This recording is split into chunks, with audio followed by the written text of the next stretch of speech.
they appeared to head back inland to their barracks many miles away.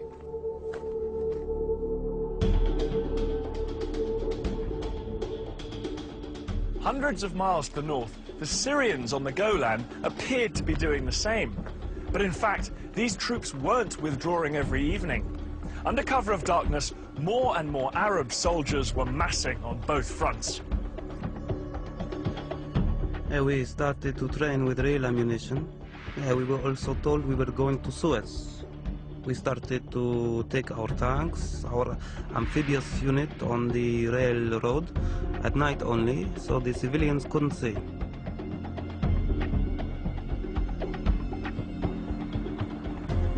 Reports of all this Egyptian activity were given to the heads of Israel's military intelligence. There'd been a number of false alarms in the past, and they were convinced that this was just another one. But they were wrong. At 4:30 a.m. on the 6th of October, the day of Yom Kippur, the phone rang at the home of Israel's military chief. General David Elazar. Elazar had been made Israeli Chief of Staff after a long military career and a host of victories. The call from Israeli military intelligence informed him that both Egypt and Syria would launch an attack in hours. Elazar's immediate thought was to send his air force to hit the Arabs before they had a chance to strike. But that decision could only be taken in the halls of power by Israel's politicians, and ultimately that meant one person, Israel's Prime Minister, Golda Meir. This 75-year-old was seen as the Iron Lady of Israeli politics, but she said no to airstrikes. She argued that if Israel was to win international support after the Six-Day War, it had to be seen not as the aggressor, but the victim. Elazar was appalled at his leader's reaction. He was only given permission to mobilize a fraction of the reservists he needed, and yet, within a few hours, his country would face invasion on two fronts. Egypt and Syria were poised to launch their attack.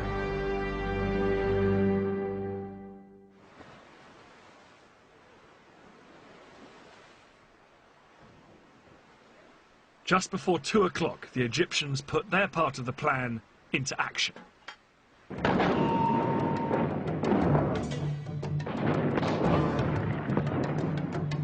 Their assault across the canal on the forts of the Bar-Lev line was such a momentous event in Egyptian history, it was later restaged for the cameras.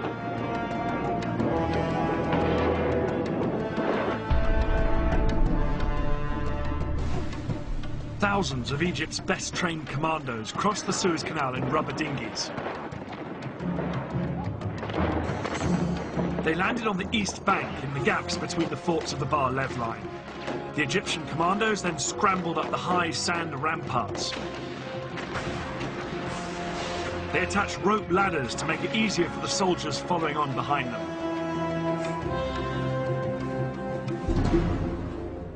Behind this first wave were 100,000 Egyptian infantry and more than 1,000 tanks waiting to cross the canal, but the biggest obstacle to them were the giant sand ramparts on the Israeli side. These were as much as 60 feet in height.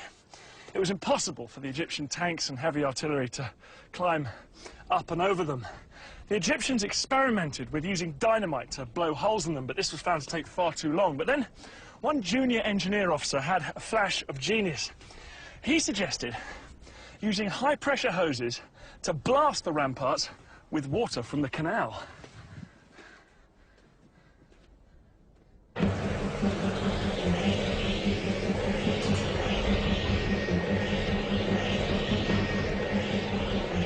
It was an extraordinary idea which would have to work if the entire Egyptian assault was to be a success.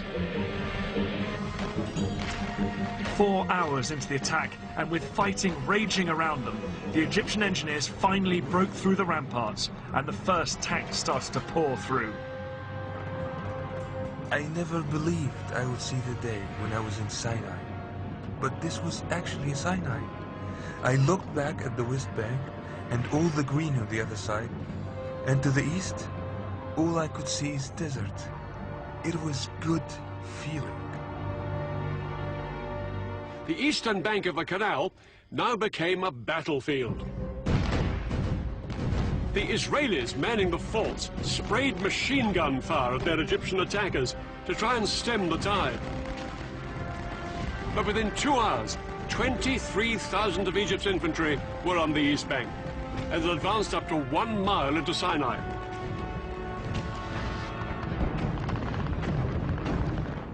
The fort was surrounded by Egyptian forces and was under constant fire. We made repeated calls for help. We fired from time to time and reported back what we saw.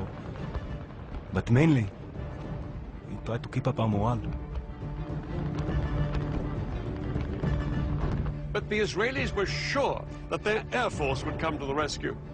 The first Israeli jets were sent in at 4 p.m., flying low over the desert.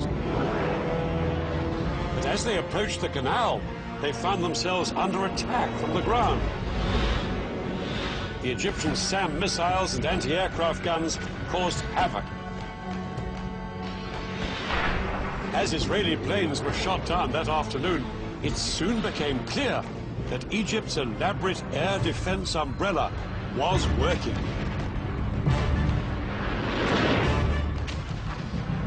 Israel's single greatest weapon, its air force, was virtually powerless to hold back the Egyptian onslaught. The most immediate hope for the Israelis surrounded in the forts were Israeli tanks stationed just a few miles away.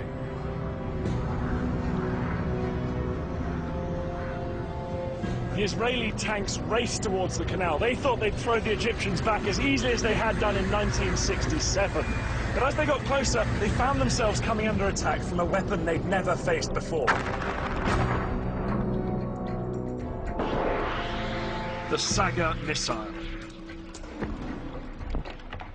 This Soviet-made weapon was specifically designed to punch through the thick metal armor of tanks. Yet it was small enough to be carried onto the battlefield in a backpack. Unlike bigger anti-tank guns, the Saga could be set up in moments. This lightweight piece of kit was made all the more lethal because the missile could be steered onto its target.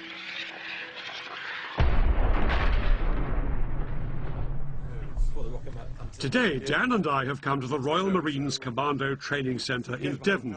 We're going to find out why Egyptian foot soldiers found the new generation of anti-tank weapons so useful. A modern-day equivalent of the Saga is called the Javelin. It costs £75,000 to fire one missile, so I'm being shown the ropes on a simulator. Okay, so as you're looking through the eyepiece now, Dave, hopefully you're seeing exactly the same pictures I'm going to see on the computer screen. Yeah. Rather than firing off a real missile, the Javelin trainer uses a laser system. If I hit the target, it will show up on the control panel. Good scan. Oh, there's one up there on that ridge line. Okay, so well pinged, well spotted that one.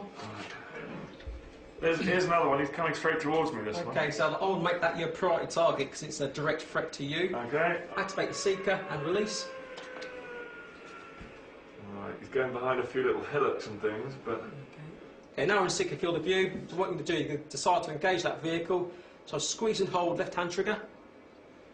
Squeeze and release right. Well done. Let's see how we do.